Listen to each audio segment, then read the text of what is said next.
Welcome to the Paid Search Podcast. My name is Chris, and today we're going to talk about Google Ads. I have a couple questions from listeners to go through, and I'm going to tell you the best way to audit a failing Google Ads account. I have specific instructions for all the different methods to check the campaign, find where the leak is, find where the problem is, and hopefully solve it. So we're going to talk about that later in the show. Also have questions from listeners around the world. Let's get to that as soon as I tell you about optio.com/PSP. The special URL is important because you're going to want to try this amazing tool for the extended period, which is exclusively offered right here. So let me explain why. This is a tool that can help you get more done in Google Ads, and that's why you're listening to a podcast like this. For listeners of this podcast, you want to find problems in your Google Ads account. That's what we're talking about in today's show, and that's what we're going to discuss. And this tool can help you skip a lot of those mysteries that are hidden in your account. So whether it's ad copy, landing pages, quality score, bidding issues, conversion tracking, it does everything. It even provides reports and a kind of power system to help you power through some of the rather meticulous details of Google Ads management that really becomes quite laborious whenever you want to get through it day by day by day. So whether you're managing one account or 100, this tool can help you get through it faster. Try this amazing tool for free at optio.com/PSP. Use that special URL to get that 28-day exclusive free trial. All right, so we're jumping into the podcast here with two questions. If you would like to write in a question, you can do so. My email for the show is paidsearchpodcast@gmail.com. First question comes from Rob from Down Under. Rob says, "Hey, mate, it's been a while." Yes, thanks, Rob. Rob's written in several times for a long time, so good to hear from you, Rob. "Catching all of your podcasts and loving the content, and I have a question. What are your thoughts around AI Max for search campaigns? Pros, cons?" Well, Rob, thanks for the question. First, as always, I like to provide some context for those of you that are not familiar with what Rob is talking about. So it's kind of hard to miss it nowadays. Google, anytime there's something new, anytime, especially AI, anytime there's some new AI thing in Google Ads, it is going to show up in every nook and cranny that Google can fill your screen with. Alerts and giant flashing lights to say, turn this on, turn this on. This will make everything better. Well, you can probably tell by my tone. I find it to be a bit frustrating because these one button fix all kind of problems using AI is, I think, quite silly. And that's what this new AI Max is. So far, I have not fully tested it, but essentially what it does is it expands the reach of your campaign by taking your keywords and adjusting the bids dynamically in a way that will drive more traffic beyond what you would have gotten before. So this is something I'm still testing. I don't really have a final verdict. This is more just kind of an initial hands-on testing. So far, I'm okay with it. It seems to definitely punch the clicks and impressions up in a way that I'm okay with. It seems like it's, I see certain searches and certain metrics and things that it's doing. And I'm like, okay, I'm okay with that. It seems to be getting a decent increase in conversions, but I absolutely am going to be testing it with different industries, different types of campaigns, high funnel, low funnel, all of that stuff. So I will get back. It'll probably be an entire episode that I'm going to be talking about my findings with this. But, that is how it works. And, I would hope anyone listening to this show doesn't take my word for it and you test it. Don't just turn anything on in Google Ads just because there's a button that pops up and is flashing and say, click me, click me. Please don't do that. And also don't do it just because I say it's a great thing. Anything in Google Ads, especially new technologies that are released in the software, you should absolutely take slowly and test it to see how it's going to affect the performance of your campaign first. But I will be coming back to that. It is something interesting, and we'll see if it's as good as Google says it's cracked up to be, but we'll find out. All right, now moving to a question from Nick. Nick writes in and says, love the podcast and have found it very helpful. I run an e-commerce store in Canada and have tried running search ads for our products in the past, but found it to be prohibitively expensive in terms of cost per conversion. However, I think it's time to pull the trigger on Google Shopping ads, as it sounds like there will be cheaper CPCs and a much better conversion rate. All right, so Nick, your instincts are correct.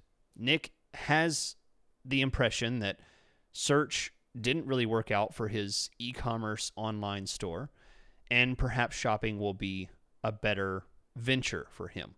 I'm here to confirm, yes, Nick, what you've read and what your instincts tell you about shopping on Google for e-commerce is 100% true.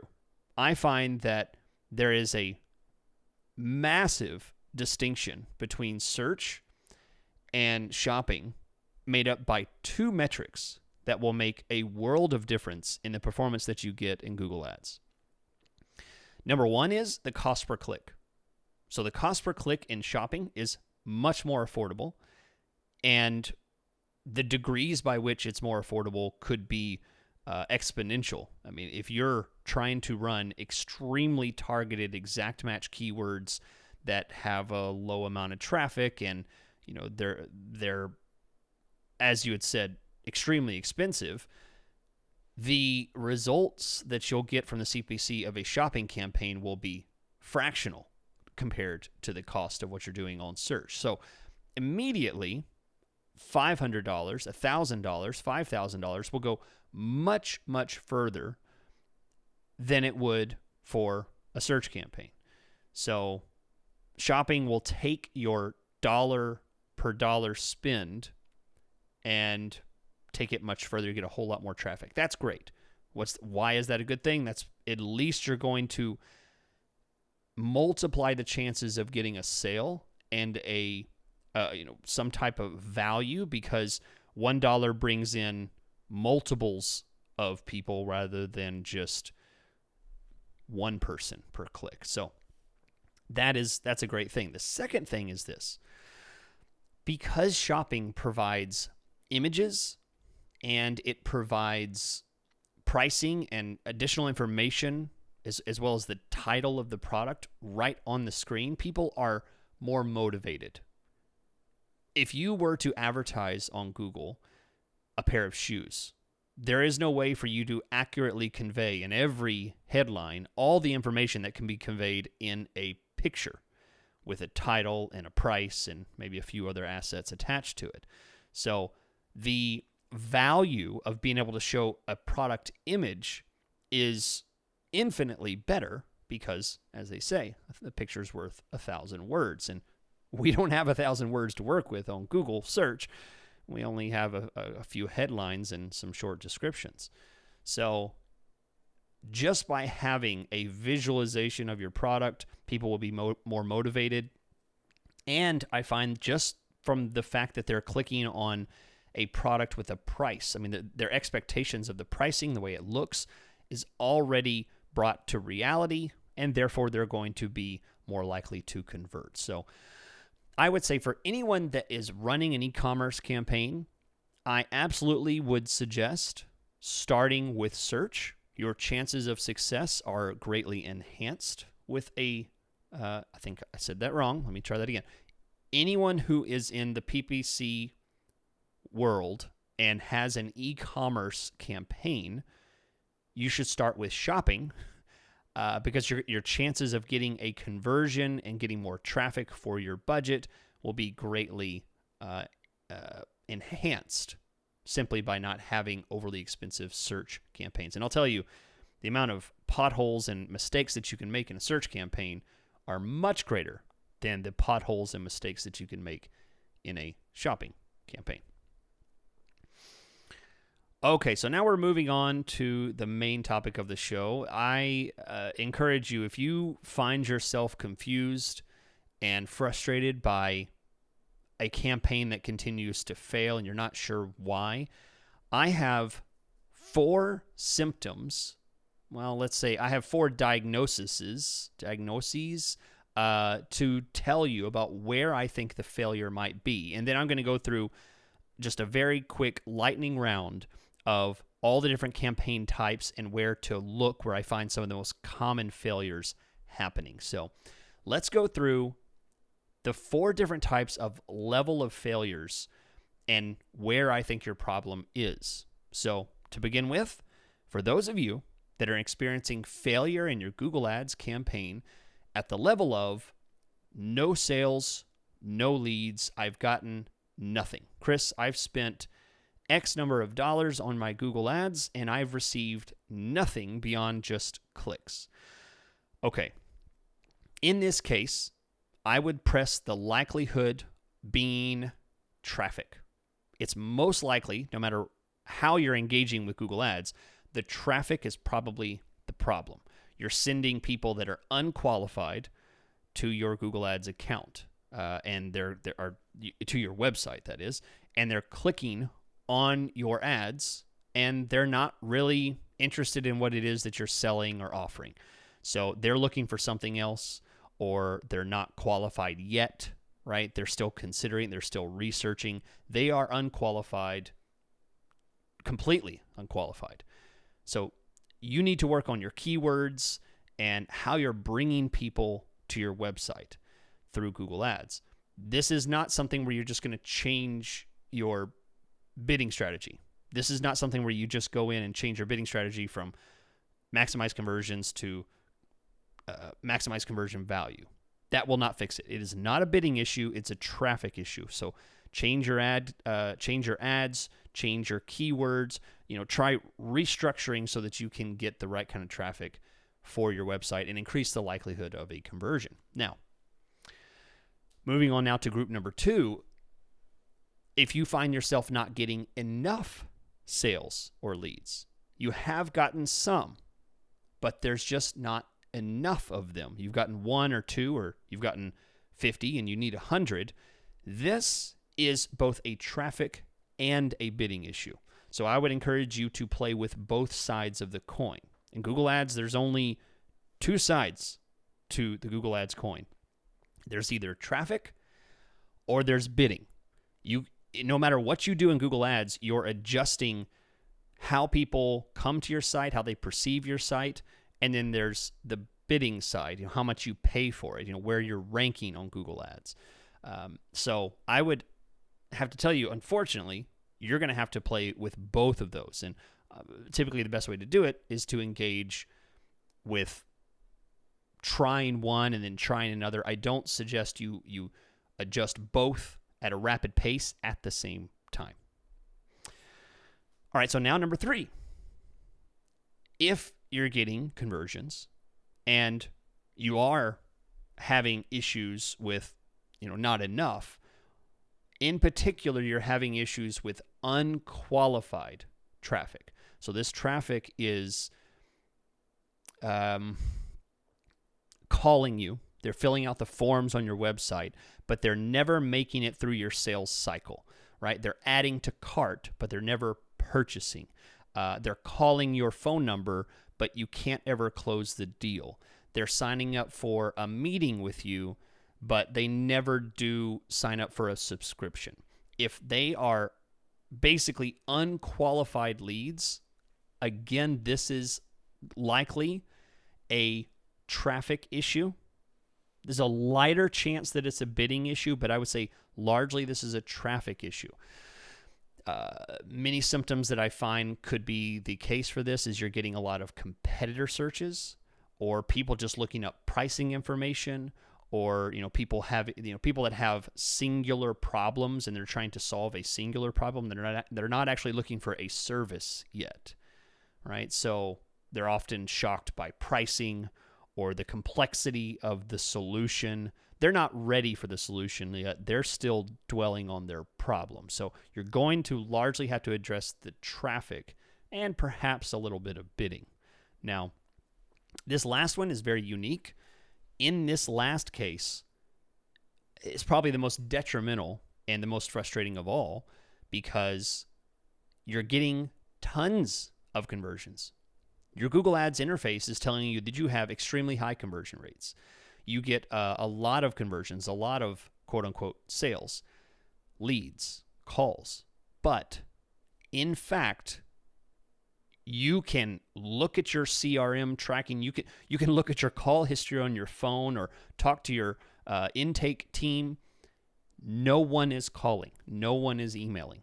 If this is an instance of that happening for you, this is very important that you fix your conversion tracking. This is a problem that's happening with the conversion tracking. Don't try and fix it with your keywords. Don't say, "Oh, I'm getting tons of leads, but no one's closing. Let me change my keywords." That's not the case.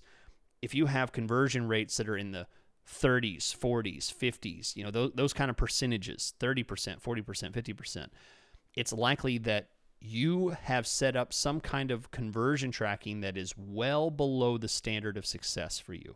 They're just adding to cart, but they're never purchasing.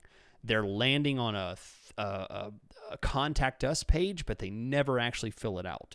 They're clicking on a phone number, but they never actually do stay on the line long enough to speak to someone. Something is broken in your conversion tracking, and you should fix it. So those are the 4 issues that I find most common about the level of failure that you may be experiencing in Google Ads. And next, I'm going to dive into each of the categories: search, display, shopping, performance max, all of those, and talk to you about how to address and where to find the most common areas that are breaking down the performance of your campaign. Before I jump into that, very quickly remind you, optio.com/PSP is the 28-day free trial link for you to try this. It's in the link of this podcast if you're watching on YouTube. If you're watching on wherever else, really, YouTube is pretty much it. If you're listening on your podcast, you can find the link in the description there. Okay, here we go. Let's get through this because this is a bit of a lightning round. I want to go through each of the critical areas that I find that you should audit if you're experiencing failure in your Google Ads account.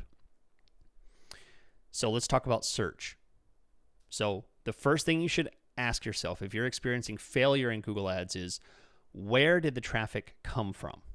So the important thing to consider here is that it's very common for people to be getting traffic that is not google.com. You may be advertising on Google Ads, but you could be getting traffic from other sources. So you should check to see where your traffic is coming from. First, from Google, the search partners, or the display network. So if you find yourself not knowing what that is, there's the particular way you do some research, find out how to segment your traffic so that you can get a report on how to see that traffic information. It may be that you're getting 80%, 50% of your traffic outside of google.com. That would be a severe issue. I find that very common that display traffic from search campaigns, search partner traffic is highly unqualified, largely full of spam and junk traffic that provides absolutely no value to advertisers. All right, another one. Where'd your traffic come from? Was it mobile, desktop, or tablet? If your campaign is failing, you might be getting a few conversions from desktop visitors, but 95% of your spend may be going to mobile. It might be important that you cut off or lower the amount of traffic that you get from certain device types. So go in, audit, find out how much traffic are you getting from these device types. Is there a significant difference between these different device types? All right, next, if you're experiencing failure in search, you'd want to really dig into the number one thing. What are they searching for? Where did the traffic come from, right? More important than that is, why did they come to you? What were they searching for? And this is important that you look at your search terms, and not just look at your search terms and kind of glance through them, all 4,000 of them, but instead focus on what are these search terms telling you? Do these search terms, the top 1%, 5% of your search terms, do they convey relevance of the topic plus an action? So if you're selling HVAC services, AC repair for homes, are your top search terms just things that say AC, air conditioning, home AC, broken AC, right? That is just relevance. That's not relevance with action. You want to have something more important like home AC repair services near me, or home AC repair near me, right? And just something like AC repair near me may not be relevant enough. It does have an action because it's near me, right? Someone's looking for a service, but it may not be relevant because it could be a car air condition that's broken or a home air condition that's broken. You don't know actually what kind of AC. So relevance plus action in your search terms is critically important about knowing why they clicked on your ad. What were they searching for? And then last, this one I find is very common. I find that business owners, marketing managers are blind to this. You look at your website, the web page that you're sending people to. Does it answer the kindergarten cop question, right? For those of a certain age, you may remember Kindergarten Cop movie, and it's a funny situation where he asks all the children, who is your daddy and what does he do? Okay, I use that illustration. It's a silly illustration, but it helps perhaps for you to remember the number one question that your webpage should answer. It should answer that Kindergarten Cop, that question. Who is your daddy and what does it do? Your page should explain who you are and what you offer. And particularly if you're a local service, it probably should answer another question: where are you? So who are you? What do you do? And where are you if you're locally based? But most important, the top two questions: who are you and what do you do? That needs to be answered in seconds. It needs to be in the headline. It needs to be illustrated in imagery. I'm not saying to pack your website, your web page that people are landing on, full of content. I just want at least someone to know, oh, yeah, these guys can replace, can rotate tires in my immediate area. That's what they do. That's what I was looking for. Oh, these guys sell running shoes for people who pronate. It should answer the question of what the search originally was. And if it doesn't do that, it's likely breaking a lot of things for you. So hopefully that quick audit on your search campaigns will help. I'm going to speed up a bit here on the last three. I'm going to talk about display. If you're having failure for a display campaign, consider the traffic that you're getting from mobile apps. I find that asking yourself, where did the ads show in a display campaign or a YouTube campaign? Did it show on the display network? And if it did, for YouTube, that might be a major problem. Did it show on mobile apps? If you're showing on the display network, just showing image ads, if that happened, that could be a major issue. I find that mobile apps for the display network can be huge spending weights on your display campaigns that provide very little value. The next thing is Was your targeting too broad? If you're experiencing failure in your display and YouTube campaigns, was your targeting too broad? Did you try and cover your entire market in just one campaign? Right? You took all of the people that are wanting to buy or purchase your product or hire you for a certain service, and you tried to encompass it in one ad group, one audience. You targeted 100 miles around you, and that's it. This is probably too broad. Your targeting is probably too broad, too high level, and Google's unable to really narrow down in exactly what it is that you want. And last, for display in YouTube, check your time of day. What time of day did the ads show? Are the ads showing at midnight to 3 a.m.? Could be a particularly bad time for display and YouTube ads to show if you're interested in highly motivated traffic.